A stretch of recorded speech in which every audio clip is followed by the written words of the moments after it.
Capítulo 6. Habilidad número 3. Presentar tu producto o oportunidad a tus prospectos.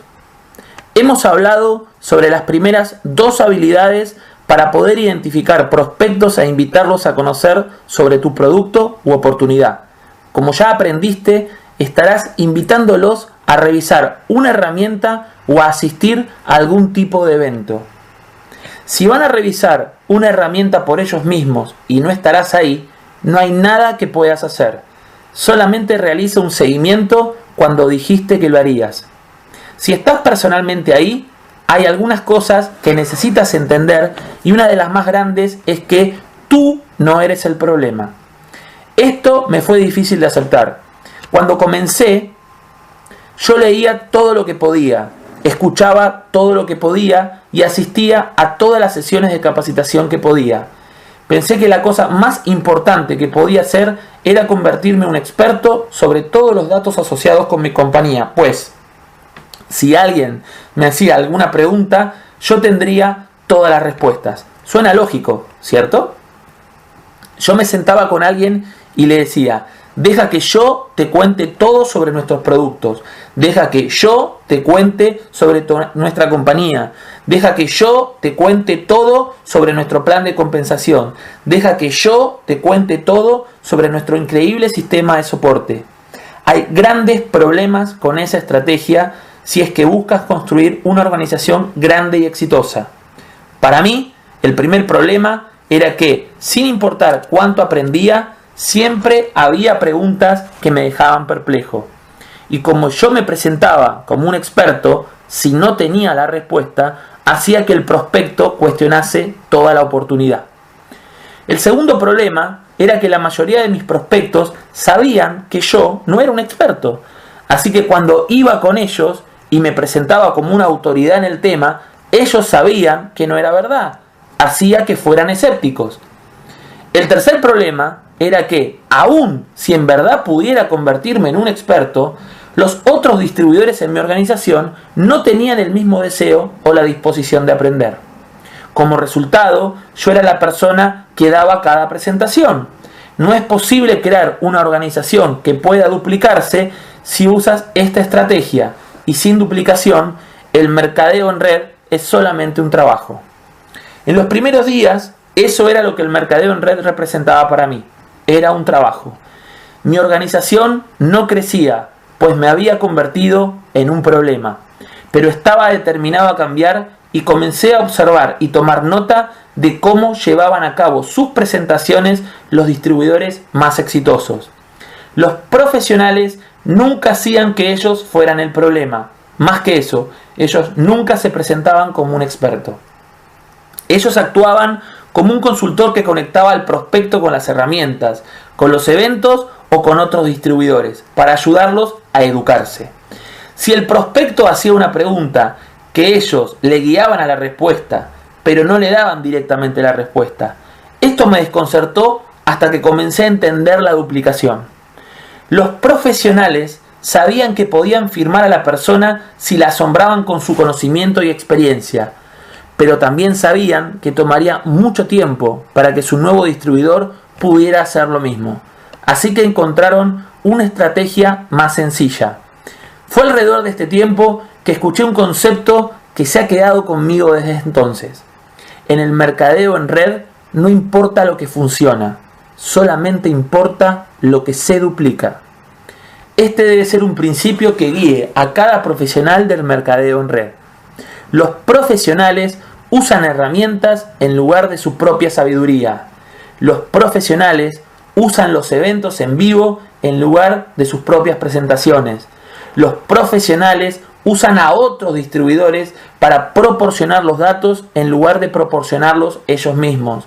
Los profesionales no se presentan como profesionales, solamente invitan a las personas a aprender acerca del producto o la oportunidad y permite que sean recursos de terceros los que terminen por proporcionar la información. Los profesionales traen consigo pasión, entusiasmo, emoción y convicción.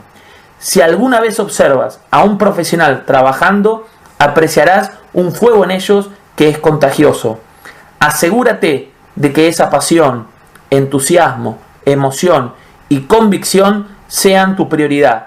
Y después invita de manera profesional y deja que los recursos de terceros hagan el resto. Además de aprender cómo presentar tu producto u oportunidad de manera efectiva durante tus esfuerzos personales de reclutamiento, también es importante aprender cómo presentar tu oportunidad a grupos de personas. Lo he escuchado decir, y pienso que es verdad, la persona con el marcador hace el dinero. En otras palabras, la persona al frente del salón dando la presentación usualmente tiene un ingreso por encima del promedio. Cuando comencé estaba aterrorizado por hablar frente a otras personas, pero tenía ambición y, como todos decían que esta era una habilidad importante, estaba determinado a dominarla. Comencé por aprender a dar una declaración corta y efectiva. Aprender a contar historias era muy valioso para hacer crecer mi negocio, y lo ha sido hasta la fecha. A las personas no les interesa qué tanto sabes, pero sí les interesa saber tu historia, siempre y cuando no los aburras a morir. Yo trabajé en mi historia durante un tiempo y después de cambiarla una o dos veces, esto es lo que obtuve. Hola, mi nombre es Eric Ward y soy un fracasado retirado. Para cuando cumplí los 23 años de edad, yo ya había tenido 18 trabajos y estaba comenzando a pensar que mi futuro no sería bueno. Estaba avergonzado por mi falta de resultados y estaba buscando desesperadamente una manera de hacer algo con mi vida. En enero de 1988 fui introducido al mercadeo en red y fue algo que cambió mi vida. En lugar de tener miedo del futuro, ahora estoy emocionado. Y después agregaba lo que fuera apropiado en base a mi nivel de éxito en ese momento. El tema de mi historia fue: si yo pude hacerlo, cualquiera puede hacerlo. Y funcionaba. La usé todo el tiempo, en reuniones en hoteles, en reuniones en casas, en llamadas en conferencia, en todo. Sin importar cuál sea tu historial, puedes crear una historia convincente. He encontrado que toda buena historia tiene 4 elementos. Tus antecedentes, las cosas que no te gustan sobre tus antecedentes, cómo el mercadeo en red o tu compañía te rescató, y tus resultados o cómo te sientes sobre el futuro. Tómate tu tiempo para crear tu historia y comienza a contarla en cada oportunidad que tengas. Después decidí dominar la presentación sobre la oportunidad de mi compañía. De nuevo, el concepto de modelar personas exitosas entró en juego. La persona de mayores ganancias en mi compañía era extremadamente poderosa y efectiva. Además, él daba exactamente la misma presentación cada vez, palabra por palabra. Así que grabé su presentación y la transcribí a mano en un cuaderno. Cuando completé dicho paso, grabé mi propia voz dando la presentación. La hice palabra por palabra, misma historia, mismos chistes. Todo era exactamente su presentación. Después de terminar, la reproduje.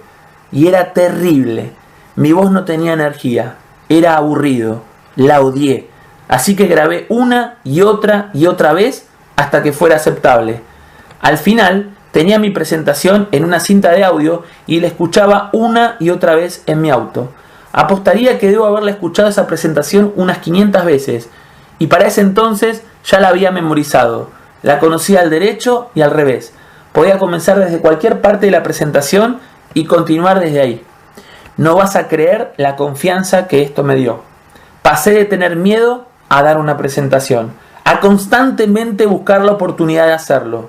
Di la presentación en llamadas en conferencia, en reuniones en casa, en llamadas conjuntas, en cualquier lugar que podía.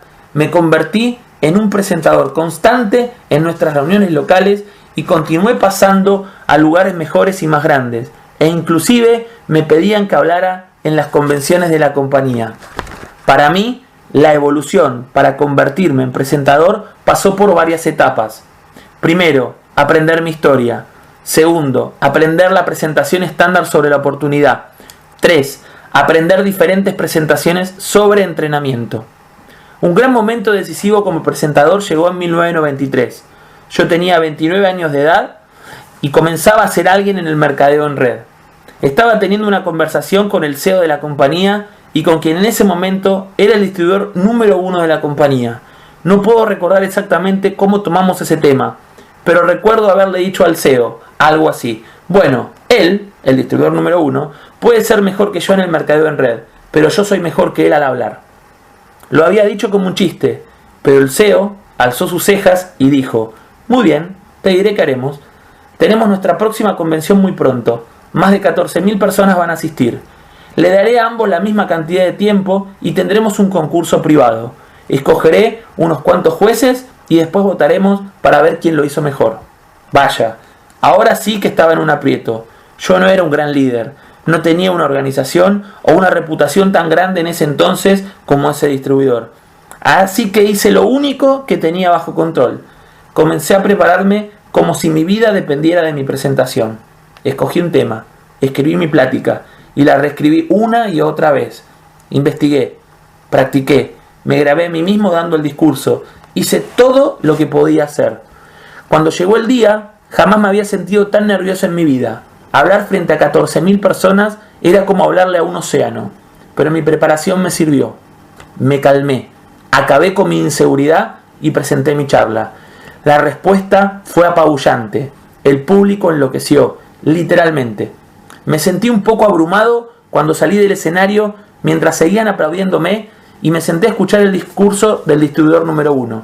Él hizo un buen trabajo, pero debo admitir que me sentí muy bien cuando el CEO vino a felicitarme por haber ganado nuestro concurso privado. Definitivamente fue un momento decisivo. Ese discurso estuvo perdido por mucho tiempo, pero una copia acaba de ser encontrada recientemente. Si quieres escucharlo, puedes hacerlo en www.networkmarketingpro.com. Mi voz suena más joven, pero todavía soy yo. Para resumir, este grupo de habilidades recuerda unas cuantas cosas importantes. Primero, cuando estás buscando prospectos, tú eres el mensajero, no el mensaje.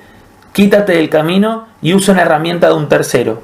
Segundo, aprende a contar tu historia de una manera que haga que tus prospectos sientan curiosidad por escuchar más. Tercero, cuando se trata de hablar frente a un grupo de personas, la preparación es clave. Cuando estás preparado, es divertido.